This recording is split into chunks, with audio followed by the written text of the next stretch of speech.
Nggak ada, saudara. Jadi nggak ada yang mau ngaku, puji Tuhan. Nah, saudara, ini kasih Tuhan, kita lihat kondisi gereja sekarang, saudara. Kita ini sebenarnya sedang berpacu dengan waktu. Saudara, orang percaya ini besok di plenari kita akan lihat, saudara. Gereja makin lama makin miring, saudara. Tantangan gereja ini internal, pembusukan dari dalam, moralitas, keuangan, kemewahan yang berlebihan, penyimpangan pelayanan, pengajaran, nabi-nabi palsu itu bertambah. Sementara di sisi luar, tantangan eksternal kita, teknologi dan daya tarik dunia ini nggak kalah pentingnya, saudara.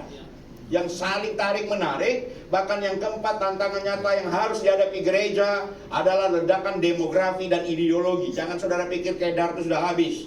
Jangan saudara pikir orang Silom itu nggak bergerak, saudara. Ini kita sedang berpacu dengan waktu, makanya kita perlu buka mata, saudara. Nah, Bapak Ibu, ini kasih Tuhan. Saya ingat tulisan ini bagus benar. Karena bicara soal hati, kita ambil dulu, jangan dari Alkitab, saudara. Kita lihat dulu orang, saudara, seorang pujangga Mokhtar Lubis, wartawan, penulis yang pernah dipenjara gara-gara tulisan ini, saudara. Nah, kita mau cek dengan hati kita. Kita nggak usah dasarnya Alkitab, terakhir aja nanti. Dia bilang gini, pada 6 April tahun 77, gara-gara pidatonya dia harus berurusan dengan Soeharto, saudara. Dia menyampaikan pidato kebudayaan di Taman Ismail Marzuki. Dia bilang, orang Indonesia ini yang pertama itu kebanyakan hipokrit, munafik, banyak pakai topeng. Jangan sampai kita melayani topeng kita di mana-mana, ganti lagi, saudara ya. Sisi lain langsung ganti jadi pengusaha, gabung sama pengusaha, gabung sama preman jadi preman, saudara. Gabung sama pendeta, haleluya. Yang kedua, dia katakan orang Indonesia ini segan atau enggan bertanggung jawab atas perbuatannya. Gak pernah saya melihat ketika orang berdosa atau orang salah berdiri tegak, iya Pak, saya salah, saya minta maaf, sorry Pak. Atau kita banyak dalih, sudah kok, saya sudah buat, gak ada itu. Kita gak berani bilang saya yang salah. Jarang sekali, saudara. Saya pikir orang misi harus belajar gentleman. Ketika gagal, kita bilang kita gagal. Target kita gagal. Sebelum saya jadi kepala bidang, sudah ketua departemen, saudara, saya dipanggil. Pak Irwan punya tanggung jawab tugas 1 tahun tanam 1000 gereja. Gereja reguler, Pak? Iya. Oh siap. Tapi nggak pernah tercapai, sudah 300, 800, 700. Dan saya bilang, saya gagal. Kenapa? Karena dulu pede banget. 1000 gereja bisa aja. Mau pandemi gak pandemik itu urusan kedua. Yang penting kita bergerak. Terakhir saya bilang, kok capek betul saya ya. Keliling ke daerah mereka semangatnya sebentar aja. Teorinya terlalu banyak. Ada tenaga misi, ada Pak, siap buka POW, siap. Berapa? 14, puji Tuhan, sekali datang cuma 3. Mana yang lain gak jadi Pak? Oh haleluya. Latihan lain, main lain. Nah itu, langsung saya bilang sama Kabid Misi Yogyakarta ini, Jawa Tengah. Haleluya. Ayo. Saya coba bilang, kau ini latihan lain, mainmu lebih lain lagi. Sama juga di Toraja. Pak Yoswat jangan mundur. Berapa orang siap kok? Ada 12 kali datang, 4 itu pun 2 lari, saudara. Sama, haleluya. Kadang-kadang kita nggak berani bilang kami gagal, nggak bisa kami punya Pak. Saudara, yang ketiga berjiwa feodal. Kita baru besar sedikit, kita sudah lupa, saudara. Kita pikir kita bos, saudara. Sudah mau minta standarnya berubah, minta dilayani agak lebih sedikit, saudara ya. Meja kita harus begini, kapan perlu kita khotbah, Alkitab kita ada yang bawa ibu. Yang kayak gitu. Yang laku di sini, saudara. Dengar baik-baik, saudara.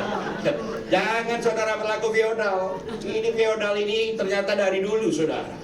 Baru ada uang sedikit sudah lupa diri sedikit, saudara ya. Motor mulai ganti sedikit, motor agak besar gitu. Naik moge sudah, saudara. Haleluya. Cincin di mana-mana mulai sahal gitu. Kalau habis itu kita percaya tahayul, itu orang yang nggak kenal Tuhan. Kalau orang yang dalam Tuhan apa, saudara? Ngerohnya terlalu kuat. Oh, haleluya. Tarik napas hampir gigi palsunya lepas. Oh, haleluya. Saya melihat, sama kayak teman saya, kita lagi enak menyembah-nyembah, saudara. Dalam satu pertemuan, seminar pertemuan gereja, dia, Pak Irwan, aku lihat Tuhan Yesus datang. Dia pegang, terang betul. Buka mata kau, kamera itu. Kita terlalu banyak ngeroh-ngerohnya, saudara.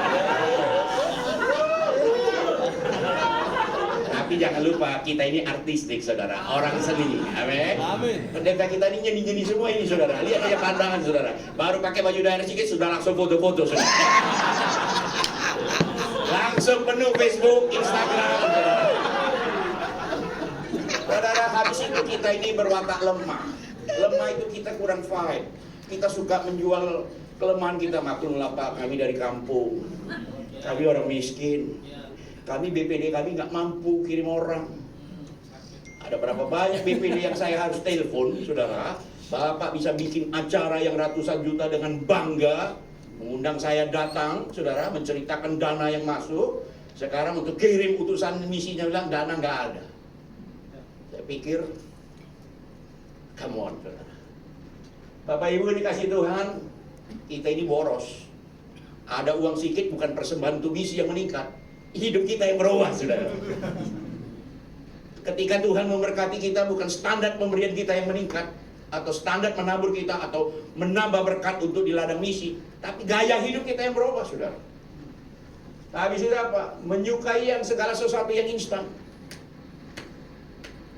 Saudara, kapan perlu hari ini kuliah, besok sudah lulus, saudara. Oh, begitu.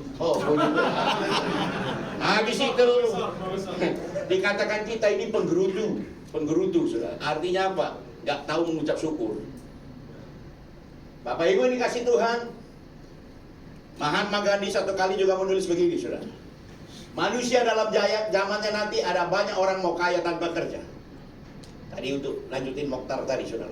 Kita mau besar pelayanan kita, tapi nggak mau bayar harga. Banyak orang mau nikmat tanpa nurani lagi, nggak peduli lagi itu dosa apa nggak dosa, urusan kedua, saudara. Banyak orang punya pengetahuan tanpa karakter. Boleh hafal kita firman Tuhan perjanjian lama, perjanjian baru. Bahkan nama kita pun sudah diganti jadi hidayat, saudara. Hidup dari ayat. Siang malam ayat keluar, saudara. Saudara, bisnis tanpa moral. Yang penting untung, orang lain mau dirugikan, urusan kedua, saudara. Ilmu pengetahuan tanpa nilai-nilai kemanusiaan, agama tanpa pengorbanan, bahkan politik tanpa prinsip. Nah, Bapak Ibu ini kasih Tuhan. Kamu jalan dia mandek.